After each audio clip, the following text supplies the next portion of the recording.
Good morning. Thank you for the introduction and for the honour of being asked to speak to you today at the 2024 Nursing Homes Ireland Conference. As a healthcare assistant, now 5 years into my second career, the first was hospitality, where people were a little bit more mobile than the people I deal with now. I'll speak to you about the role and the responsibilities of the healthcare assistant in the challenges of care in a long-term residential care facility.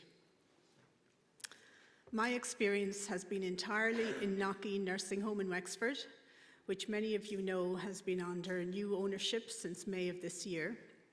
I take this opportunity to thank Nicola Dorn and Emer Kiley, as well as their predecessors Mary Dorn and Cyril and Francis Darcy, for the personal support and encouragement that they have shown me through my time in Knockeen. And I wish them the very best in their new chapter of their lives. I'm delighted to report to you that the new management are continuing their philosophy and ethos, which makes Knockeen Knockeen. We're very good. We strive to be better, but we are very good. I stand in front of you as only one healthcare assistant that Knockeen has supported in their continuous professional development since its inception in 1997. One of my clinical nurse managers is another example of starting at healthcare assistant and now in her current role. My other clinical nurse manager undertook the role of mentoring me in the advanced healthcare assistant apprenticeship, which I'll tell you more about later. For me, the best part of working as a healthcare assistant is being part of a team. The team has shared responsibility for a continuum of care over 24 hours, 7 days a week. I invite all of you to think about your own healthcare assistants. We represent the largest cohort of your entire wage bill. In Knockeen, with 49 beds, the surge in healthcare assistants employed over the last 2 decades has been necessary to manage the increasingly higher care needs of our residents. New admissions with progressively challenging high dependency must be considered with regard to the skill mix of the HCAs as part of the safe staffing framework that the Department of Health is looking at. The role of the healthcare assistant is to support the nurses. During the course of our working day, we use quite a few of these. Everybody familiar with them? So this is part of the work that we do. Most often, we are also the resident's first point of contact with a person in the morning, their last point of contact at night, and we're the people who spend the most time with them in between. In order to assist the residents with their activities of daily living, we must gain their trust. This was Erik Erikson's first stage of psychosocial development and leads to what Mary Ainsworth called a secure base and a safe haven. If either of your parents or ourselves in 20 years' time end up living in a nursing home, what kind of care would you like to have? To gain the residents' trust, we have to get to know them as individuals, learn their biography, their concerns, their goals, their values, their beliefs. We build a therapeutic relationship with each person as we join them on their life's trajectory.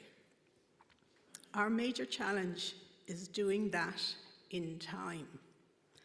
And our enemy is the time required to document all that we do. However, each moment of care is an opportunity for health promotion. That's our role in all aspects of their lives: physical, psychological, social, cultural, and spiritual. To provide them with the best quality of life possible. It includes falls prevention, healthy eating, adequate hydration, good oral and dental health, non-complex interventions such as pressure relieving devices, and regulation of mood and behaviour. That's our job.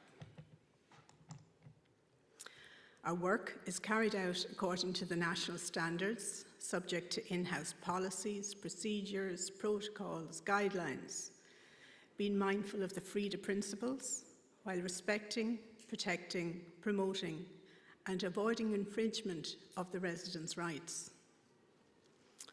But for those of you who are old enough to remember Bananarama, it ain't what you do, it's the way that you do it. While assisting a bedbound centenarian to have something to eat, we talk to her, we use her name. Even if she doesn't always contribute to the conversation, she can still hear us. While chatting with the wheelchair user about how he used to plough with horses and tractors, suddenly his nightly routine is complete and he's safely transferred into bed. Minister spoke about dementia.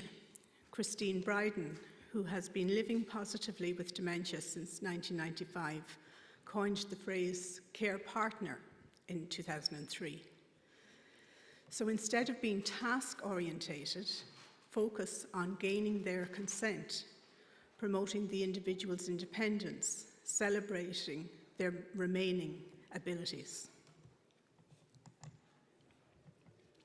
I've listed other responsibilities which apply to all of us working in nursing homes. Communicate with touch, eye contact, smiles.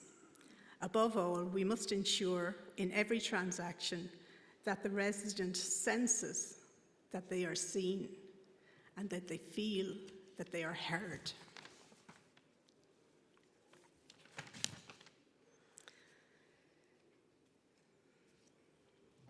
As someone with the lived experience of,